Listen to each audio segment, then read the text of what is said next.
Bonjour à tous, Dimitri, CryptoParadise.consulting. Bienvenue sur cette nouvelle vidéo. Aujourd'hui, je voudrais partager avec vous un sujet qui me tient à cœur, qui est un sujet beaucoup plus général que d'habitude, une fois n'est pas coutume. Et le sujet, en fait, je l'ai abordé aujourd'hui à midi avec des amis et j'avais envie de faire une vidéo sur ce sujet parce que, encore une fois, ça me tient très fortement à cœur. La discussion portait finalement sur ce qu'était, on va dire de manière générale, le libéralisme, ce que font les gouvernements en tentant toujours de taxer plus.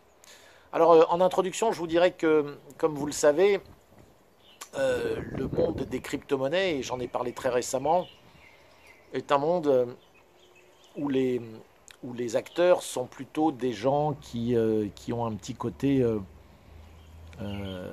cypherpunk, on va dire.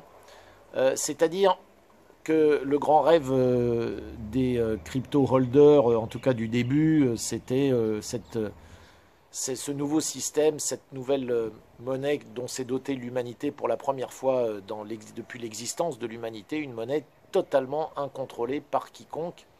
Même si on va pouvoir me dire que l'or avait les mêmes fonctions, mais l'or il a évidemment, mais on ne va pas reparler de ça, il a quand même ce côté physique très, très compliqué à manipuler, qui fait que très rapidement il est finalement gardé par des tiers et les gens ne se l'échangent pas directement. Bon. Donc voilà, pour la première fois on a ce Bitcoin qui est là, et puis les autres crypto-monnaies, mais parlons clairement du Bitcoin.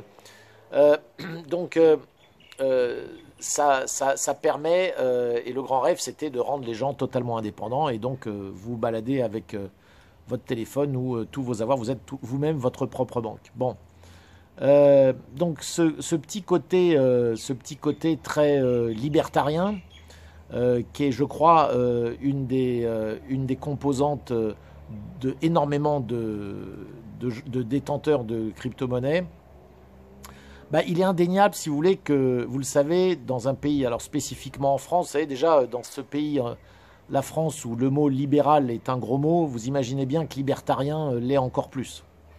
Et donc, c'est de ça dont je voulais parler aujourd'hui, parce que il y a un bouquin que je vous conseille d'ailleurs tous de lire, parce que c'est un bouquin qui m'a absolument passionné. Et vous savez, moi j'ai pour coutume de dire que finalement, là où on a affaire à un artiste de grand talent, c'est lorsqu'il est en mesure de, entre guillemets, vous faire découvrir en vous-même des choses que vous saviez que vous aviez, mais sur lesquelles vous aviez du mal à mettre des mots.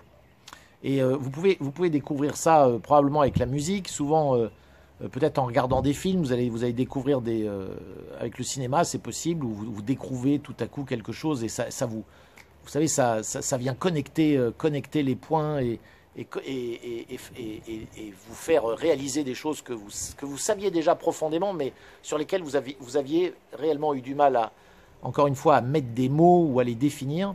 Et puis en lisant des bouquins, bah, ça arrive aussi. Alors un bouquin m'a vraiment fait cette... Et là, en fait, ce que je veux dire là-dessus, c'est qu'évidemment, dans ce cas-là, l'artiste, c'est vraiment mission accomplie. Hein. C'est là où c'est magique, c'est lorsque, en lisant un bouquin, par exemple, l'auteur est en capacité réellement de vous faire réaliser et de vous faire prendre conscience de quelque chose que vous-même, vous auriez eu plus de mal à écrire ou à dire que lui le fait.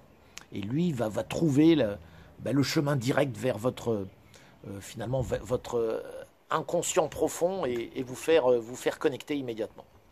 Alors le bouquin qui m'a fait ça, c'était un bouquin que j'ai lu il y a quelques années et qui est très connu dans le milieu des libertariens, qui s'appelle Atlas Shrugged en américain. Il a été traduit par La Grève en français. Alors pourquoi je vous parle de ce livre, en dehors du fait que je ne vais pas vous raconter ce livre, moi, ce que je voulais attirer votre attention sur le fait que nous vivons dans un monde où il y a quand même, on va dire, un énorme mensonge et qui est très très simple, et je vais vous l'expliquer très simplement. Et ce bouquin, La Grève ou Atlas Shrugged, met très bien le doigt dessus. Alors, je commencerai par vous dire qu'il y a un écrivain qui s'appelait Sumner, je ne sais plus son prénom, mais on s'en fout. Sumner a théorisé au 19e siècle de façon très, très brillante le fait que toutes les sociétés s'organisent d'une façon très simple, qui est que A plus B décide que C doit donner à X. Donc vous avez A, B, C et X. Et si vous voulez, dans toute société qui commence à s'organiser, on a toujours ce schéma-là. Alors qui sont A plus B? A plus B, c'est vous avez d'un côté A, les politiciens, donc ceux qui finalement à qui on confie le pouvoir, et B, c'est tous ceux qui les financent, donc les copains des politiciens, on va les appeler ça comme ça. Et ça crée, si vous voulez, une espèce de capitalisme de copinage. Excusez-moi, j'ai été attaqué par ce qu'on appelle ici une mouche jaune, c'est-à-dire une guêpe. Vous avez les politiciens avec leurs financeurs. Et donc ça, c'est A plus B. Ils décident que C, alors C, c'est toute la catégorie des gens qui, en gros, contribuent. Ce sont les contribuables. Donc, en gros, ce sont ceux qui payent des impôts. Donc, décide que C doit donner à X. Et donc, X, ce sont ceux qui reçoivent. Et en gros, qui reçoivent plus qu'ils ne donnent. Alors, pour la petite histoire, cette théorie et ce schéma a été repris par le président Roosevelt, qui dans les années 30, vous le savez, a mis en place aux États-Unis le New Deal.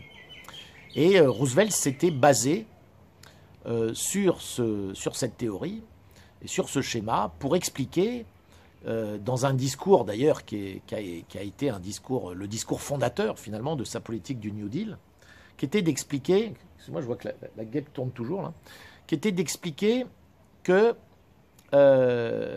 l'homme oublié, et c'était sa théorie, l'homme oublié était donc aux États-Unis celui dont il fallait s'occuper. Donc on sortait de la crise de 1929, donc évidemment les États-Unis étaient dans un état assez pitoyable.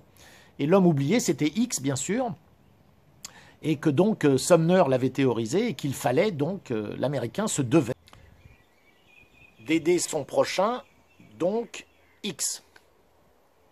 Et donc, Roosevelt a donc bien sûr expliqué que on allait énormément taxer, etc., pour aider X. Et donc, c'était au nom de la solidarité qu'il fallait aider l'homme oublié, théorisé par Sumner.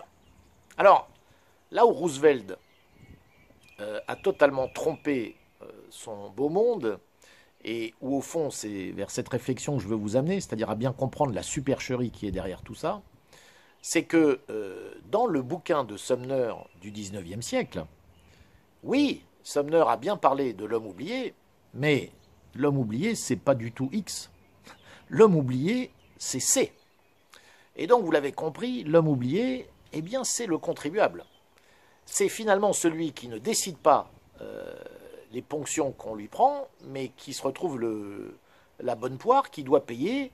Cela est décidé par d'autres, A plus B, qui eux se gardent bien eux-mêmes de payer, bien sûr. Eux, ils décident que c'est à vous de payer.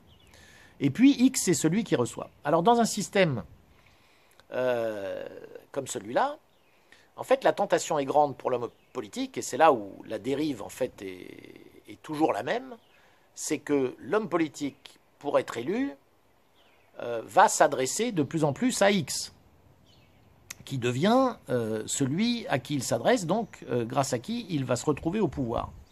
Mais vous comprenez bien que sans C, il n'y a plus rien pour l'homme politique. Si vous enlevez C, c'est terminé. C'est-à-dire vous enlevez les créateurs de richesse, et C, donc évidemment, vous l'avez compris, ce sont les entrepreneurs et leurs salariés. Il n'y a que sur eux que tout le reste de la société fonctionne. Je vous renverrai vers une de mes anciennes vidéos où je l'explique assez bien. Mais le monde, il se divise en trois, les acteurs économiques, les entrepreneurs, leurs salariés et tous les autres. Donc là où il y a supercherie, c'est que, évidemment, l'homme oublié, c'est C, comme je vous l'expliquais. Alors, ce à quoi nous assistons actuellement dans beaucoup de pays, mais spécifiquement la France, qui est un pays, bien sûr, que je connais mieux que les autres, c'est au constat terrible qui est que, évidemment, vous pouvez vous adresser de plus en plus à X, parce que vous êtes un homme politique et que vous voulez être élu, surtout que X désormais compte une majorité de gens, c'est-à-dire qu'une majorité d'un pays, en fait, ponctionne sur une minorité de créateurs de richesses. Mais le problème, c'est que ces créateurs de richesses, si vous voulez, ils diminuent comme peau de chagrin. Et comme le disait très bien Margaret Thatcher, le socialisme s'arrête lorsqu'il n'y a plus l'argent des autres.